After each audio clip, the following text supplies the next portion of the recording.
ಪೂರ್ಣಿ ಇನ್ನೂ ಮಲಗಿದ್ಲು. ನಾನಂತೂ ಬೇಗ ಎದ್ದು ರೂಮೆಲ್ಲ ಸೆಟ್ ಮಾಡಿ ಆಚು ಗಾರ್ಡನ್ ನೋಡ್ಕೊಂಡು ಬರೋಣ ಅಂತ ಹೋದಾಗ ನಾನು ಈ ಥರ ಸೇಫ್ ಗಾರ್ಡ್ ಮಾಡ್ತೇನೆ ಫ್ರೂಟ್ಸ್ ಎಲ್ಲ ಗಿಳಿ ಹಾಳು ಮಾಡುತ್ತೆ ಅಂತ ಅಂದ್ಬಿಟ್ಟು. ಅದಾಗಿದ ನಂತರ ಫ್ರೆಶ್ ಅಪ್ ಆಗಿ ನಾನು ಪುಳಿಯೋಗರೆ ಮಾಡಿದ್ಲು ತಿಂಡಿಗೆ ಮಧು. ಸೊ ತಿಂದ್ಕೊಂಡೋದಾಗಿದ್ದ ನಂತರ ನಮ್ಮ ಮನೆಗೆ ನೆಂಟರು ಬಂದಿದ್ದರು. ಅವ್ರಿಗೆ ಅಂತ ಸ್ಪೆಷಲಾಗಿ ಏನೋ ಒಂದು ಕುಕ್ ಮಾಡ್ತಾಯಿದ್ಲು ಮಧು. ಅವಳಿಗೆ ಸ್ವಲ್ಪ ಹೆಲ್ಪ್ ಮಾಡಿ ಅದಾಗಿದ್ದ ನಂತರ ನಾನು ಊಟ ಮಾಡಿಕೊಂಡು ಫೋನ್ ಹಿಡ್ಕೊಂಡಾಗ ಸಾಕಷ್ಟು ವೀಡಿಯೋಸ್ಗಳು ಬರ್ತಾಯಿತ್ತು. ಈ ಥರ ರೈಸ್ ವಾಟರ್ನ ಅರ್ಧ ಗಂಟೆ ಸೋಕ್ ಮಾಡಿ ಇಟ್ಟು ಫೇಸ್ ಮೇಲೆ ಈ ಥರ ಒಂದು ಹಾಕ್ಕೊಂಡ್ರೆ ಗ್ಲೋಯಿಂಗ್ ಸ್ಕಿನ್ ಸಿಗುತ್ತೆ ಅಂತ ಅಂದ್ಬಿಟ್ಟು.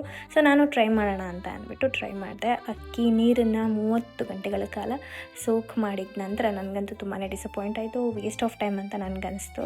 So achieve this glowing skin ನಾನೇನು ಮಾಡಿದೆ ಗೊತ್ತಾ? ಫಸ್ಟ್ ನಾನು ಗೋಲ್ಡ್ ಸ್ಟಾಪ್ ಕ್ರೀಮನ್ನು ಬಳಸ್ಕೊಳ್ತಾ ಇದ್ದೀನಿ. ಇದು ಫೇಸಸ್ ಕೆನಡ ಅವ್ರದ್ದು. ಇದು ಇನ್ಸ್ಟೆಂಟ್ ಗ್ಲೋ ಕೊಡುತ್ತೆ. ಶಿಯಾ ಬಟರ್ ಇದೆ, ಹೈಲೋರಾನಿಕ್ ಆಸಿಡ್ ಇದೆ. ಇದು ಪ್ರೈಮರ್ ಹಾಗೂ ಹೈಲೈಟರ್ ಆಗಿ ನಾನು ಯೂಸ್ ಮಾಡ್ತೀನಿ. ಇದಾಗಿದ ನಂತರ ನಾನು 3-in-1 ಫೌಂಡೇಶನ್ನ ಬಳಸ್ಕೊಳ್ತಾ ಇದ್ದೀನಿ. ಇದು ಹೈಡ್ರಾ ಮ್ಯಾಟ್ ಫೌಂಡೇಶನ್. ಇದರಲ್ಲಿ ಫೌಂಡೇಶನ್, ಮಾಯ್ಶ್ಚರೈಸರ್, ಸನ್ಸ್ಕ್ರೀನ್ ಹಾಗೆ 10 hours ಲಾಂಗ್ ಸ್ಟೇ ಇದೆ.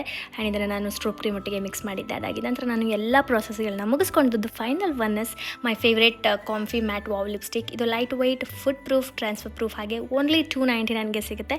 ಇದನ್ನು ನಾನು ಚಿಕ್ ಟಿಂಟಾಗಿ ಹಾಗೆ ಐ ಶ್ಯಾಡೋ ಆಗು ಕೂಡ ನಾನು ಬಳಸ್ಕೊಳ್ತೀನಿ. ನನಗಂತೂ ತುಂಬಾ ಯೂಸ್ಫುಲ್ ಆಗಿದೆ ಈ ಒಂದು product. So here is the final look. ಈ ಒಂದು ಪ್ರಾಡಕ್ಟ್ಸ್ಗಳು ಬೇಕು ಅಂತಂದರೆ QR ಕೋಡ್ನ ಸ್ಕ್ಯಾನ್ ಮಾಡಿ ಶಾಪ್ ಮಾಡ್ಬೋದು. ಇಲ್ಲಾಂತರ ನಿಮ್ಮ ಫೇವ್ರೇಟ್ ಬ್ಯೂಟಿ ವೆಬ್ಸೈಟಲ್ಲೂ ಕೂಡ ಲಭ್ಯವಿರುತ್ತೆ. ಹಾಗೆ ಫ್ಲಿಪ್ಕಾರ್ಟ್, ಅಮೆಝಾನ್, ನೈಕಾ, ಪರ್ಪಲಲ್ಲೂ ಕೂಡ ಸಿಗುತ್ತೆ.